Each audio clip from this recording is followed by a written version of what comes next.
Good evening. Our big story tonight, from air-conditioned airports to the sweltering desert heat. Some TSA air marshals are expected to temporarily leave their security jobs on airplanes to help with the immigration crisis at the southwest border. But just how would the mission be carried out, and would airline security suffer? Team 12's Joe Dana is gathering the latest details on the plan to deploy TSA agents to the border. Joe? The temporary transfer of TSA agents is part of a broader strategy by Homeland Security to beef up the border by drawing from the ranks of other departments.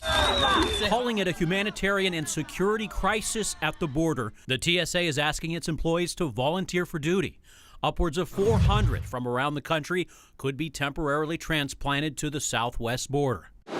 How could that impact travel plans? A spokesperson for the TSA says they are working to minimize the impact on air travelers.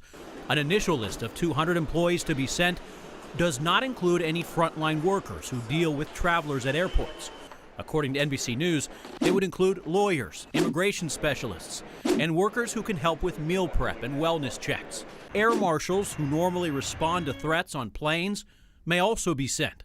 According to agency emails obtained by CNN, TSA officials acknowledge there is some risk that pulling so many people would diminish resources and could hurt aviation security. But in a world of limited resources, the move may be justified.